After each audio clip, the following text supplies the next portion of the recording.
1999 সালে বাচ্চাদের ভবিষ্যৎ ভার্সেস 2028 সালের বাচ্চাদের ভবিষ্যৎ। হ্যাঁ গো দিদি, শুনলাম তোমার ছেলে বলে চাকরি পেলো। হ্যাঁ গো, ঠিকই শুনেছো। তা মিষ্টি টিষ্টি খাওয়াবে না নাকি আমাদের? আরে তেমন একটা ভালো চাকরি পাইনি গো। কিসের চাকরি পেলো গো? আমরা হলাম গরিব মানুষ, কি আর ভালো চাকরি পাবে আমার ছেলে? আরে বলো না কিসের চাকরি পেলো, লজ্জা পাওয়ার কি আছে?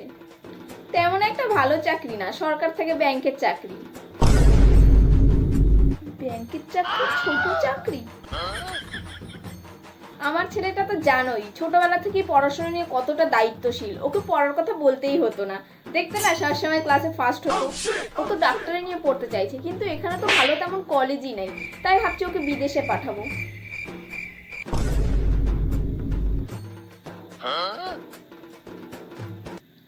তো তোমার ছেলের কি খবর?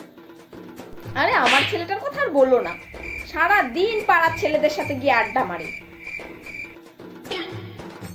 কতদিন আর বাবা মার ঘাড়ে বসে খাবে বলো তো? আমি বাপু বলে দিয়েছি, 3 দিনের মধ্যে যদি কোনো কাজ জোগাড় করতে না পারে ঘাট ধরে বাড়ি থেকে বার করে দেবে।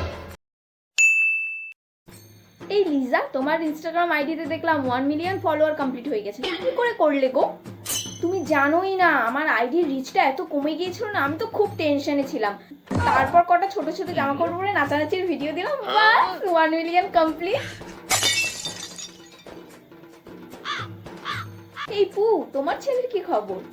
তোমরা তো জানোই, বলো আমার ছেলেটা কত খাটনি করে ডেইলি ব্লগ দিচ্ছি ইউটিউবে, কিন্তু কিছুতেই কিছু হচ্ছে না, জানো তো? আরে এখনকার দিনে কেউ আর ডেইলি ব্লগ দেখে না, রোজকার একঘেয়েমি কারো ভালো লাগে বলো? ওকে ভালো ভালো কন্টেন্ট বানাতে বলো, তাহলেই ওর রিচ আর সাবস্ক্রাইবার খুব তাড়াতাড়ি বেড়ে যাবে।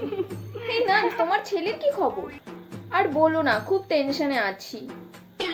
তোমরা তো জানোই আমার ছেলেটা রোজ ছেলে থেকে মেয়ে হওয়ার ট্রানজিশন ভিডিওগুলো বানায়, আর ওইসব ভিডিও বানাতে কতটা খাটনি সেটাও তো জানো, বলো? এত খাটনি করে ভিডিওগুলো রোজ দেয়, কিছুতেই কিছু হচ্ছে না। সেই 500-600 বাস, তারপর আর ভিউ যাচ্ছে না। কি যে করি?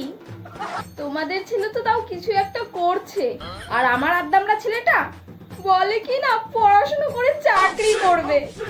আমার ছেলে হয়ে এইসব কথা বলে, ভাবা যায়? তোমার ছেলে চাকরি করবে? ছেলেকে বোঝাও, বুঝলে? এই জেনারেশনের ছেলে হয়ে এইসব বাজে ভাবনা মাথা থেকে যেন বার করে। হ্যাঁ ঠিক বলেছো, ওকে কি করে সোজা করতে হয় আমার খুব ভালো মতোই জানা আছে। আমি তো বলেই দিয়েছি, 1 মাসের মধ্যে ইউটিউব, ফেসবুক নয়তো ইনস্টাগ্রামে যদি কিছু না করতে পারে, আমি ঘাড় ধাক্কা দিয়ে ওকে বাড়ি থেকে বার করে দেবো।